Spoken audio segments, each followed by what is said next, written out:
Oh, it's tough conditions. You know, it was a tough game to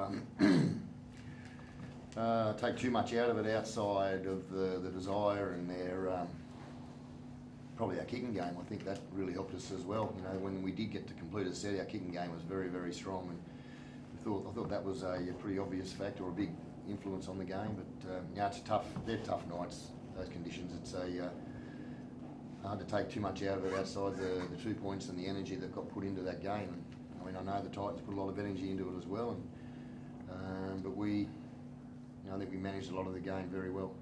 To that, Josh Hodgson's obviously a key part of that and a key reason why the team plays like it does. Yeah, that like two halves. Yeah. And I thought the two halves, Aiden's controlling our ruckers along with Josh, and Jack added some nice touches there with some strong running outside his some smart kicks.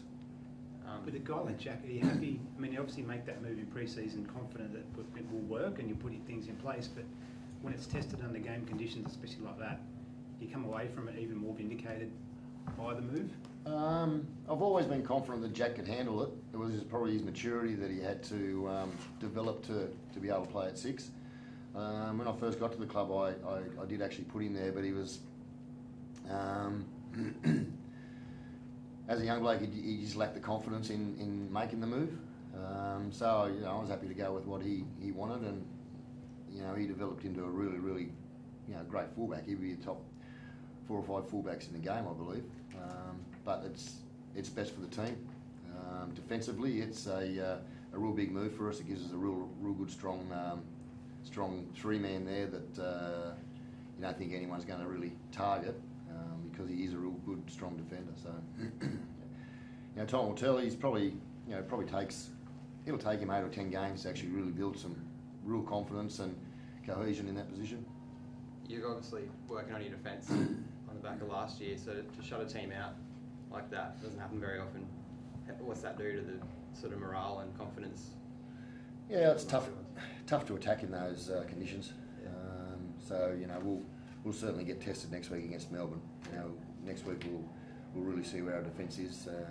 I'm sure the conditions won't be anything like they were tonight, but we still had to make tackles, and I was very happy with the energy they had in their defence. There wasn't a lot of misses, and the shots that were made, there was some tough, brutal defence, and we have worked hard at it, but it's only round 1.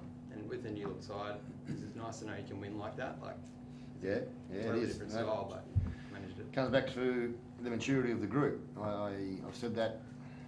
There's been a couple of things that have stood out to me over the off-season, and one of them was the way they came back after their break from the end of the season to the start of our pre-season, and then after how they came back after the Christmas break. They did their off-season programs, they did their Christmas programs, they came back, and you could see that there was a real focus on wanting to be individually good, and especially with our big boys. Josh Papali's in the best shape I've ever seen him. And they're disgruntled about not playing semi-final football, and so they should be, because the 2 years we've missed out on over the last 2 years, I believe we're a good enough squad to have made the semis. A little bit of bad luck with Hodjo and Jack Whiten last year didn't help us, but you just don't want bad luck. I don't need any good luck, I just don't want any bad luck. Harley a bit lighter, is he, or does he look good? He's at his correct playing weight, put it that way. I was just going to say, Ricky, it looks as though you've done a lot of hard work in the off-season, because noticeable from on the sideline just how fit the whole team looks. Was that something you had to address after the fade-outs last year, or was it just something that's naturally happened as you try to improve the side? Our fade-outs weren't because of fitness. We've been a fit football team ever since I've been here, and Nigel Ashley-Jones does a wonderful job in regards to getting his player right. It was our defence, mate, and individuals missing tackles, and we're not getting set, and it was a big part of our problems last year. You can't get to so many good leads and lose games without looking at your defence, and we've had to work very, very hard at that over the off-season. Did you get more than you expected out of John Bateman tonight? Oh, mate, he's a world-class back rower. He's going to play well. I think anybody who's coaching him would appreciate having him in your team. He's a real pro. He's I just said there on Fox a moment ago that you probably judge new players into a club, the way they interact immediately with your team, and the players are bought in with Johnny straight away, and vice versa. So he's going to be a wonderful addition to the club, and he brings a lot of experience and big game experience, and that's what you get in those types of games. You get that experience really actually helps you. Did you make a conscious decision, Rick, to go with a more mobile forward pack this year? Has that been an evolution, I guess? Because we always used to talk about the big Raiders pack. There's still some big boys there, of course, but they looked more mobile. I guess John fits into that.